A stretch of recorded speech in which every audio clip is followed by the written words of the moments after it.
وانا نولي سوبر هيرو، وليت بحال باتمان سوبرمان سوبيدرمان، غير هو ولات سميتي انفيرمير. وليت كنشوف اي واحد كيهضر خايب على الممرض، وليت غايور على هاد المهنه بشكل جنوني. ودرت سلسله في اليوتيوب على التوجيه، وإسبيت غدات فيها حصه الاسد. وعندي اهداف كثيره في الطريق ديالي باش نحسن صوره الممرض في هذا البلد العزيز، وان شاء الله غنوصل له. هاد العام والحمد لله قدرت نأسس جمعية طلبة إسبيت فاس، ودوزت فيها أوقات زوينة، وعانيت وضحيت بزاف باش نأسسها، وسبب واحد على صبرت، وهو حب التمريض والممرض. والآن الحمد لله باقي لي ايامات معدودة ونولي ممرض رسميا ونسالي قرايتي. هنايا غيكون تسالى الفيديو ديالنا، ونضرب لكم موعد في الجزء الثاني من قصة ولادة ممرض.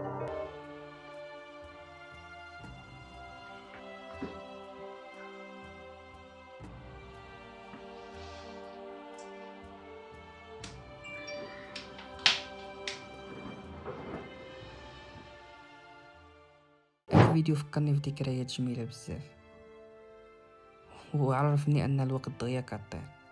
هاد الفيديو بحال غير البارح، هو راه في 2020 بالضبط 12 ماي 2020 بمناسبة اليوم العالمي للممرض. ذكريات زوينة بزاف. باقي عاقل مورا هاد الفيديو بشهرين تخرجت من المعهد العالمي للتمريض وتقنية الصحة بفاس، وليت رسميا ممرض مغربي مجاز من الدولة. من بعد قدر لي الله اني نخدم في مدينتي، بالضبط في سي فاس، المركز اللي عنده واحد المكانة كبيرة في قلبي، اللي عندي معاه ذكريات شخصية، واللي دوزت فيه ستاج، واللي عندي بزاف الامور. بالرغم من السلبيات ديالو كيبقى مركز عزيز عليا. فكرني في الايامات اللي دوزت في التنسيقيه، ايامات ديال عشق النضاليه وديال النضال، ايامات اللي خلاتني نولي اكثر نضجا واكثر وعيا. وهذا الشيء بالضبط اللي خلاني الان نكون في النقابه المستقله للممرضين، وبالضبط عضو مكتب الجامعه سي اش يو فاس. اجي بعدا اليوم 12 ماي 2023، يعني اليوم العالمي للممرض. وانا قاعد اسوفيا ندير الجزء الثاني لهذا فيديو ولادة ممرض. هادشي كامل اللي شفتو دابا ما هو الا بدايه لولادة ممرض مغربي سميتو مشكور سفيان، والمثال اللي عطيت براسي ينطبق على العديد من الممرضين المغربيين. ومن بعد كتجي المرحله الاساسيه والمهمه ومرحله القصه الكامله، هي الحياه المهنيه.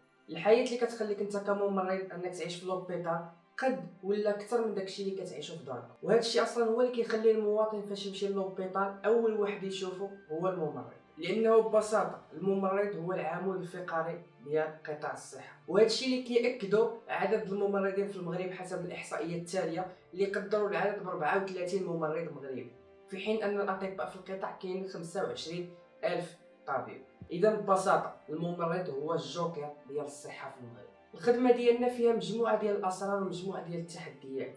الخدمه ديالنا كتفرض عليك كل نهار تكون بطاقه جديده وبنفس وحيويه جديده، لحقاش المريض يستاهل يشوف الابتسامه ديالك، والمريض خاص يشوف التفاؤل فيك انت، بالرغم من مطبات الحياه ومن الضغوطات ومن داكشي كامل اللي كنعيشوه سواء في الحياه الشخصيه ديالنا سواء في الحياه المهنيه. في الخدمه ديالنا اليدين ديالنا اساسيين بزاف بهم باش كنخدموا، وهما الاساس ديال الخدمه اصلا. هادشي علاش كنغسلوهم في كل دقيقه وكنستعملوا الكول في كل دقيقه. وبزاف ديال الامور اللي كنديروا في الخدمه ديالنا خاص يكون المساعد معنا باش نحاولوا نخليو يدينا نقيين. حتى من الروبيني ما كنحلوش بيدينا، كنحلوه برجلين هكذا تماما. الخدمه ديالنا فيها واحد الخصوصيه كبيره بزاف، يعني فيها شي حويجات اللي كتلقاوهم غير عند الناس ديال القطاع الصحه، منهم حويجات زوينين بحال الدعاوي ديال المرضى اللي كتستقبلهم كل يوم، الدعاوي اللي كيخليوك ديما بنفس جديد وبطاقه ايجابيه جديده. الحمد لله اللهم لك الحمد. كان عندي ثقه في هذوك الناس، وكان عندي الثقه في الممرضين بزاف بزاف بزاف، عاملونا واحد المعامله طيبه طيبه طيبه بزاف. الله يجازيهم بخير، والله يجعل سيدي ربي سبحانه وتعالى تا هما يوقف معاهم ويعطيهم ما يتمنوا في الخاطر ديالهم. صراحه الممرضين كانوا زوينين بزاف، كانوا ظريفين، تعاملوا معنا مزيان، عاونونا وكل شيء. شهادتي صراحه كبيره فيهم، والحمد لله اللي لقيناهم. الله يحفظهم والله يجازيهم بالخير يا ربي. ومنهم ما هو سلبي وما هو خايب، بحال انك عرضة في كل دقيقة، في كل ساعة، في كل نهار انك تقيسك شي مرض خبيث. الله يستر. على ذكر الخصوصية تفكرت 22 ابريل اللي داز، يعني قبل 20 يوم من هذا الفيديو. اجي نرجعو نشوفو شنو كان. اجي نجيو بعدا نشوف واحد المنظر قبل ما نهضر. شوفك واحد المنظر.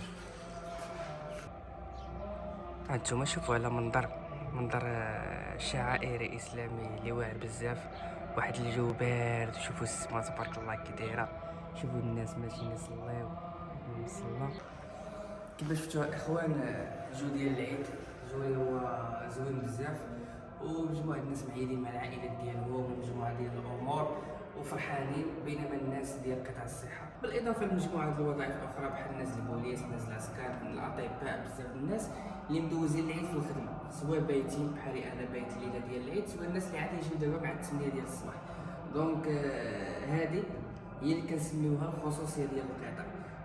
هذا مثال على الخصوصيه. مجموعه الناس او اغلب الوظائف قابضين العطله ديال العيد ويستمتعوا مع العائلات ديالهم، بينما واحد اخرين راه ما معيدينش حتى في المدينه ديالهم، ما معيدين حتى مع العائله ديالهم، يخرجوا من الخدمه يمشيو للدار يعطيو راسهم بوحدهم في الدار. كنولي نعاودها، هذه هي الخصوصيه ديال القطاع. بالرغم من هذا الشيء كامل، مازال النظره ديال المواطن خايبه تجاه الممرض، وفي النظر ديالي هذا الشيء راجع جوج ديال الاسباب رئيسيه.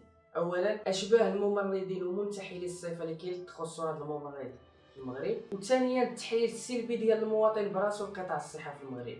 فممكن المواطن يمشي للمستشفى ما يلقاش المستلزمات وما يلقاش الماتيريال ويقول لك لانفيرمي ما دايرش خدمته، وممكن المواطن يولي يمشي للوبيطال او للسونتر سونتي ويلقى لي زانفيرمي ناقصين ويقول لك لي زانفيرمي ما دايرينش خدمته، في حين انه هو المشكل ديال الوزاره. وكاين واحد القضيه اللي كتضحكني بزاف واللي طرات لي شحال من مره، فاش كتقدم يد المساعده لشي مواطن او شي مريض وكتعاونو وكتعامل معاه بشكل ايجابي وبشكل زوين، فبالتالي كيقول لك شكرا الطبيب، وفي حين ان ذاك المواطن براسو الا تعاملتي معه بطريقه خايبه او لا شي حاجه شي سوء تفاهم وقع بيناتكم كيسبك ويعايرك ويقول لك سير الفرمل.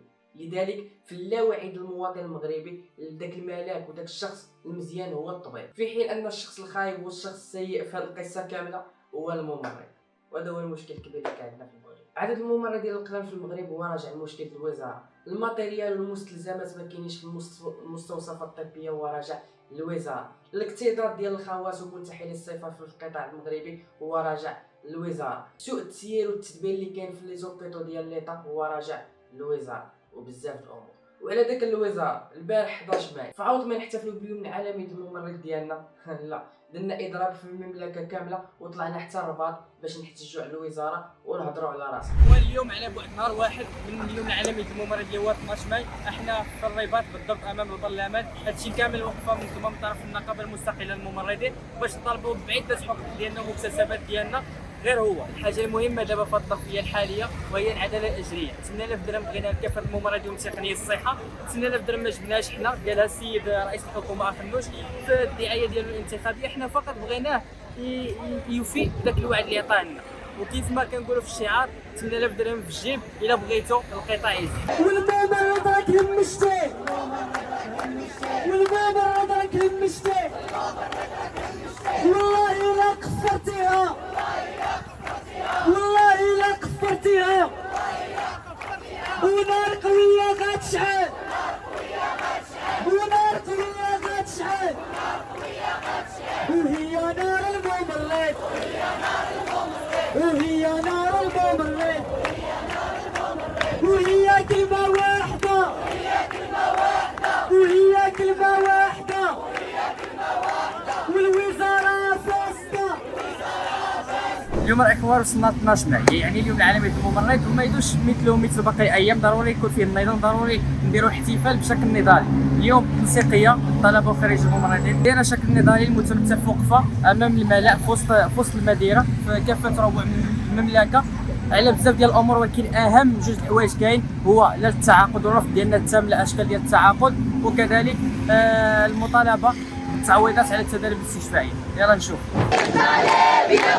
كيفاش تحرات على الطالب، كيفاش تحرات على الطالب، كيفاش تحرات على الطالب، كيفاش تحرات على الطالب، لا تعوضك في التدريب، لا تعوضك في التدريب، لا تعوضك في التدريب، لا تعوضك في التدريب، وكيفاش العالمي الممرض تشاركت معكم قصه ولادة ممرض مغربي، وكذلك جزء من الحياه المهنيه ديالو وجزء من المعاناه ديالو، سواء مع المواطن سواء مع الوزاره المعنيه. صلى الله عليه وسلم.